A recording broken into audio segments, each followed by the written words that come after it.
All right, so let's say I want to start an SVGS band, and I'm going to be the color guard captain. But before I can do that, I need to practice twirling some stuff. So I'm going to start with this meter stick. This meter stick can be approximated to be a long, thin rod. And let's say I want to twirl it about its center.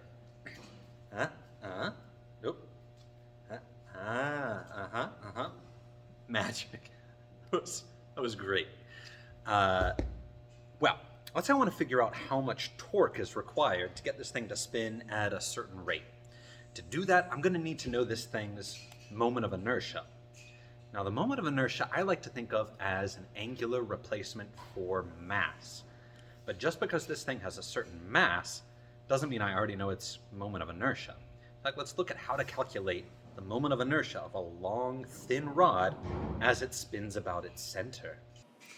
So as you saw in that thrilling, spectacular video, we had a thin, uniform rod. Thin is important. Basically, that means you can treat it as one-dimensional. Uniform is important. That doesn't mean there's more mass collected on one side than the other. The mass is, well, uniformly distributed throughout. And it's rotating about its center of mass. So let's say it's got length L and mass m. Well, to calculate rotational inertia, there are a few ways that you know how to do it. If you have just a couple of point-sized objects rotating about some center of mass here, it's pretty simple. You'd simply need to find the radius of rotation for each object. I'll call the left one object 1, the right one object 2. And basically I would just take m1 r1 squared plus m2 r2 squared. There's your rotational inertia for the system. However, now that we're dealing with a long, thin, uniform rod, now there's an infinite number of points that make up this entire rod.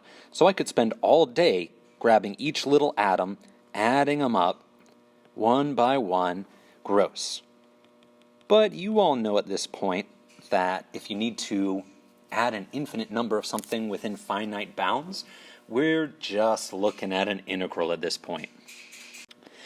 And here's the integral definition of any continuous object as it rotates.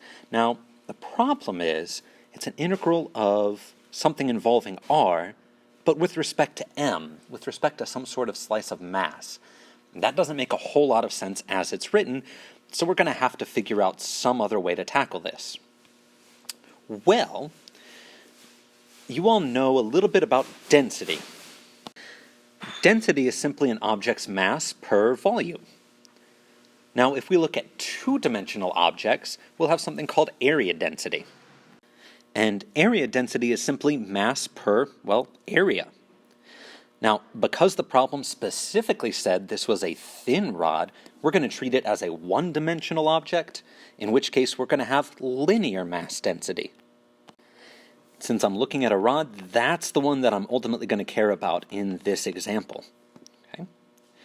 Since it's uniform, it's constant everywhere. That means that I can take a tiny little slice of this rod, the mass fitting in this tiny little slice, I'm going to call it dm, and the little length I'm going to call dr. It's infinitely small. That would mean that the ratio of mass per length is lambda. But I can also set lambda equal to the total mass of the rod divided by the total length of the rod. That's going to be really helpful later. Well, since I know that dm dr equals lambda, I could solve that for dm. And all of a sudden, now I can set up my integral with respect to r. So I started with the rotational inertia being the integral of r squared dm. I'm going to replace dm with lambda dr. And since this is a uniform rod, lambda is a constant, so I'm going to pull that out front.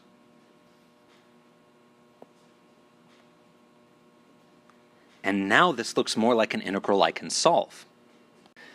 Now, one thing I'm missing, and I mentioned this before, it's that there are finite bounds to this rod. So if we call the pivot point 0, and the entire length of the rod is L, that means this location right here is going to be negative L over 2. It's half the length of the rod to the left. This point right here is going to be positive L over 2.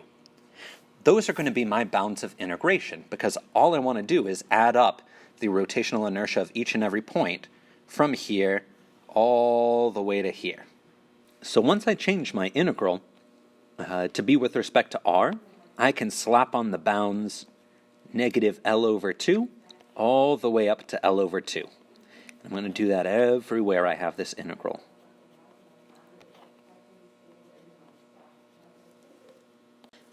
When it comes to the calculus, this integral is not a difficult one to take.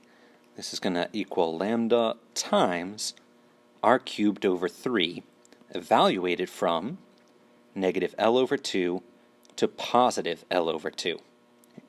Let's go ahead and evaluate that. I slap in my bounds for r and subtract.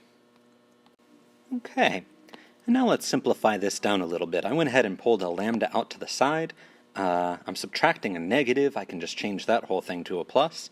And when I've got an 8 and a 3 in the denominator, that's going to simplify down to lambda times the quantity L cubed over 24 plus L cubed over 24. Well, that'll just become lambda times L cubed over 12. And we're almost done. Ultimately, I want to get lambda out of here because I don't know exactly what the mass density is. So I'm going to replace it with the entire mass of the rod divided by the length, because that's what lambda is, times L cubed over 12. And when you simplify that down, you end up with the moment of inertia being 1/12 ml squared. And if you look at a standard rotational inertia chart, if you look at a thin rod with an axis through the center, you end up with 1/12 ml squared.